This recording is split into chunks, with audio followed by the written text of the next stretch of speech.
Hi, I'm Christy with Coral Daisy Creates, and I wanted to tell you thank you for joining the Stitch Along.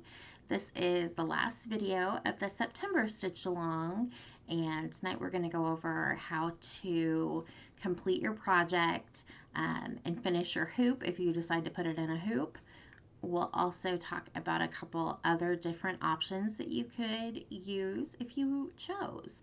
I hope that you learned something and had some fun while we stitched, and am just very thankful that you joined me.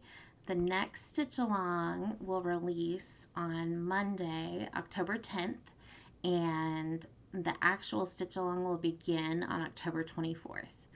This time we are going to pre-record all the videos so that we'll post them. They will be posted on Monday through Thursday. There will be 8 videos just like we did this time, but we will post them one at a time so that you guys can tune in and learn along with us. I will also have a time, I think we'll probably try a Zoom this time to actually interact with everybody, see each other, and maybe hang out a little bit and just have some time with community, with our stitching community. So I hope that you will be joining in for that.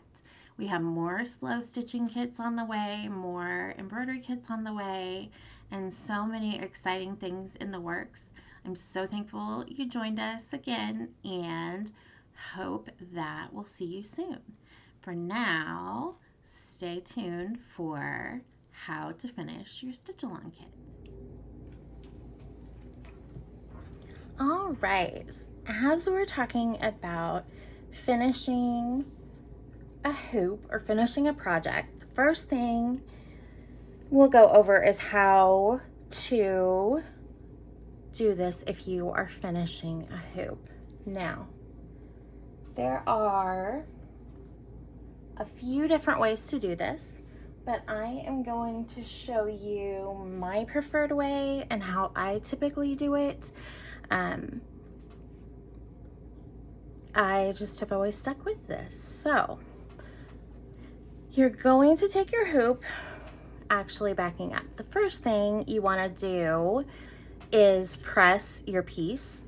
If it has gotten it all soiled while you're stitching, not that I would ever eat a piece of chocolate while I stitched, but I've heard that some people do that sometimes. So if you need to wash it, one thing you can do is just use a few drops of really mild dish detergent.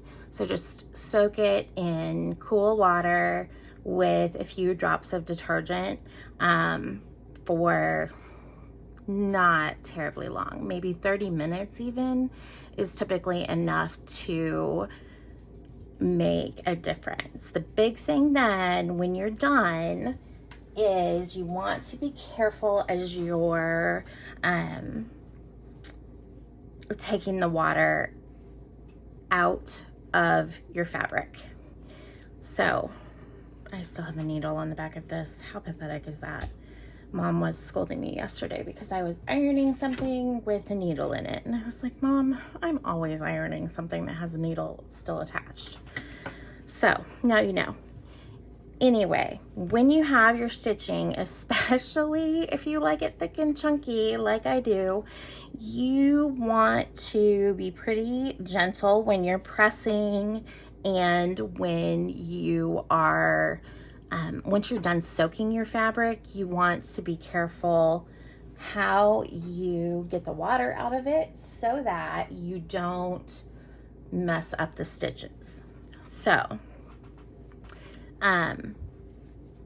when you're pressing or when you're trying to get to dry your fabric, the best thing to do is use a towel. It can be a dish towel or a hand towel, but just use a clean towel, and that way you can press, but you're not going to smash your design. Now, spoiler alert, I don't do what I'm telling you to do.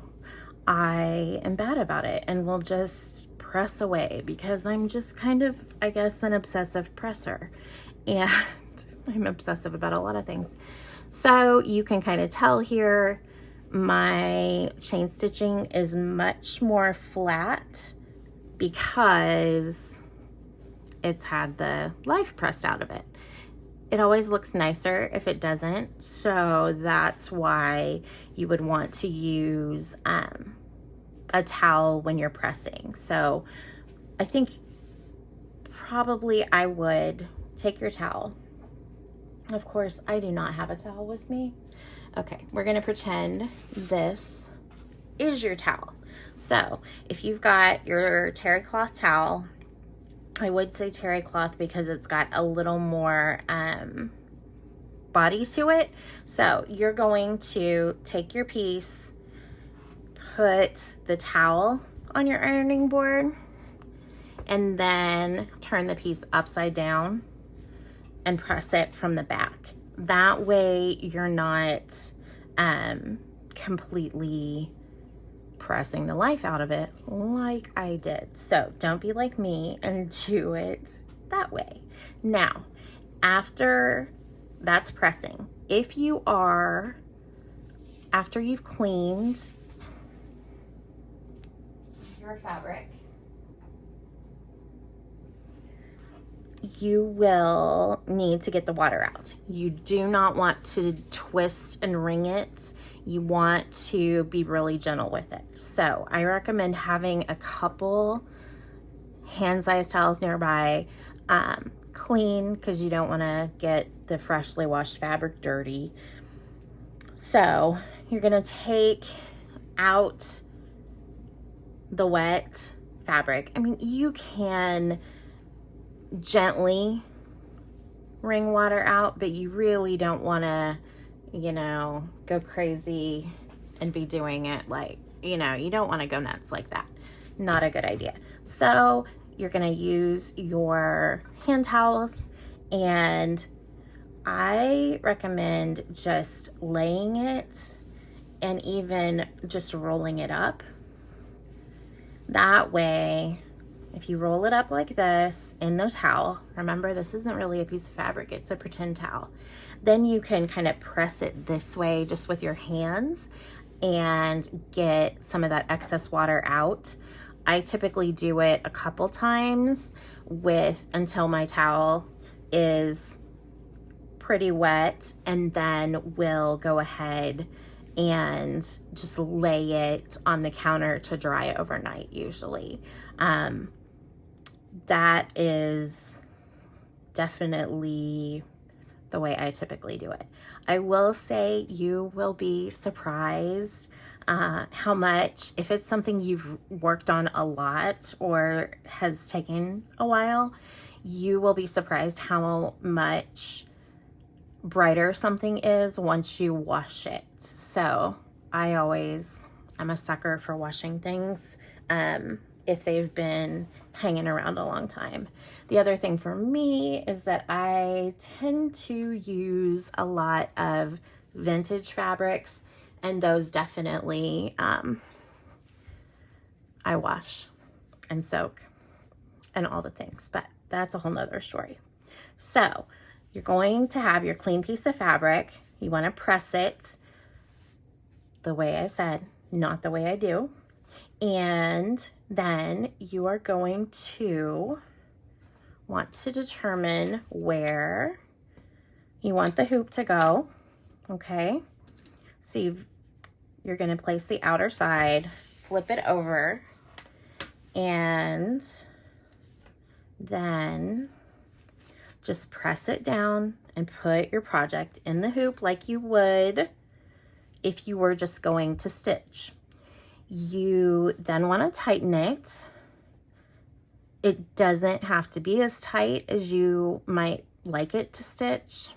You know, that I like my projects really tight when I'm stitching. It doesn't matter so much when you are just doing it to hang it on the wall. So I'm going to put it in the hoop, then I'm going to flip it over and I will pull it tighter. And the next part depends, and usually, watch as I pull the whole hoop out, I usually try to kind of pull evenly so that I'm not distorting it. And once I've got it how I like, I'm gonna go, and this is where you have two options. If you are sure that you're gonna put it in this hoop and leave it in this hoop forever, you can trim around your fabric, and that is what I typically do. But if you aren't sure that you want to leave it in this hoop, you might want to leave quite a bit of the excess fabric if you think you're going to possibly want to use it as a part of a project eventually or something like that. For today, I am going to trim around the edge, and I'm using my pinking shears, which I highly recommend pinking shears. They seem so old school because I'm guessing that most of you remember your mom's pinking shears.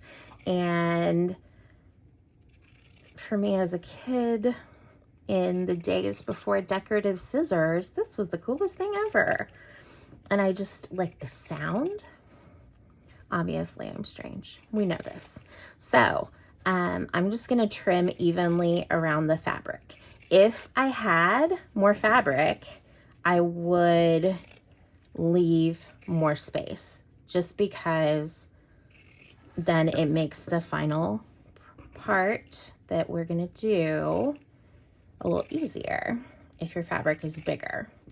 But I'm just going to cut it in a somewhat circular fashion. And then I'm going to take a needle threaded with whatever thread works. And you only need one length. So I've got my thread with one length. I'm just going to do a running stitch around the edge. Remember that none of this is going to show. So if you're hanging this on the wall, you're going to hang it right here. And so nobody's going to see what you're doing on the back, especially not the embroidery police. So I'm just going to go and do a loose running stitch. It does not have to be perfect at all. So you're just going to go all the way around your fabric, and then you'll gather it. So I'm going to stitch, and once I'm done stitching, I'll be back.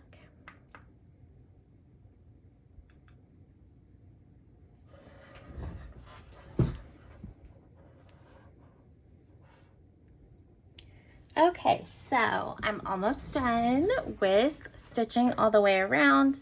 As you can see, this is about as imperfect as it gets. And I'm seeing that there's a little catch over here. And there we go. So you've just got your stitching all the way around your edge. And this is kind of my favorite part. When I'm done with this, I will show you. Again, please know, I am so not official. I don't know if this is how you're supposed to do it. This is just what I do. No one really told me. I do like to frame my stitching a lot of the time. So I will find a cute picture frame and put it in that, rather than doing a hoop, just because that's sometimes what I do. So once you're done, you want to end on the top. It's just easier that way. So you've got your thread on the outside of the fabric. You're going to just then gently pull. And it's just kind of magic. Oh, it's so fun. Like I said, I'm a giant nerd. We've obviously established that. So you've got it and you pull. Then I just, in some wonky fashion, take my thread through a couple times to make sure it's secure, and then we'll cut it off. And that is all there is to it. If you really want to get fancy, a lot of people will then add a felt backing. So I will show you that. Basically, you would use a pin. You're going to trace around your hoop, and then you would cut. You're going to want to cut a little inside, or you could plan ahead and trace around the inner hoop so that it's not, sorry, I got to use the pinking shears here. Those are little scissors. They take a long time. So then you could, like I said, if you want to get really fancy schmancy and people are going to look at the back of your stuff, then you can cut out your felt, and then you probably could hot glue it, which I'm sure is really a not official or fabric appropriate thing to do. Or you would just whip stitch it. Looks like it's a little big over here. So I'll trim that down a little, and I think we're good now. So if you're going to do that and then whip stitch around the edge, you will just want to tie a knot. Then I would just come in from behind and bring your needle out around the edge of the fabric. And like I said, just truly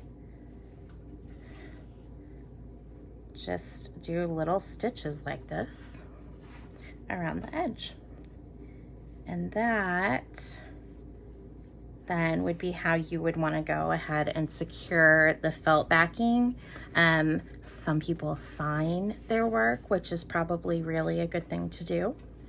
I probably should start doing that just in case someday it matters, but I tend to think about how I have 2 boys. I don't really know that it's gonna matter, but maybe someday. So we're just gonna go, you do your whip stitching around, then finish kind of the same way you did before and trim your thread, and you're good to go. You've got your back done, and then it's ready to hang on the wall. Another thing that you can do, I mentioned framing your piece. It's also fun to, you could, if you are somebody with a sewing machine and you wanted to make a pillow or add some things to it, it is fun to even just kind of turn it into a sort of slow stitching project. if I were gonna do that, I would gather some fun fabrics and just put this as this kind of the centerpiece of my design, and then place fabrics over it.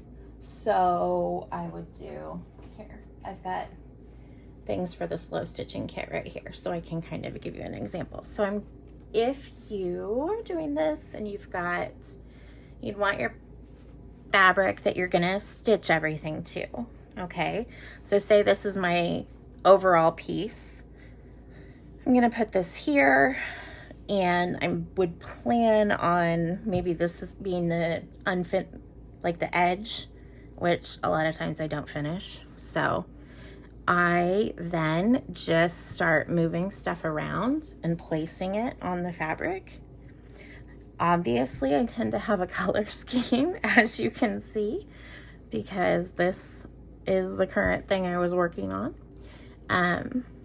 So I'm pretty predictable as far as that goes. I also have a major love of houndstooth and all kinds of other predictable stuff. So I would just play with it, you know? If you don't necessarily need a rainbow piece of stitching hanging on your wall, come up with something. See what you can do with it. There's no rules. And the beauty of stitches is you can always cut them out. Nobody's gonna know. Nobody has to know you even attempted something. And for me, it's okay if it just sticks at the bottom of the pile. I've got bins full of projects. So that's another thing you can do with it. It's fun. If you made it into a bigger piece like that, then you could use it as either the front of a pillow, like to put on your couch, or a tote bag. There's all kinds of fun things you can do. So if you have any questions, please don't hesitate to contact me. And I really appreciate you guys sticking around with me for this stitch along. I hope that you learned something new and had a little fun while you were at it. Thanks, everybody.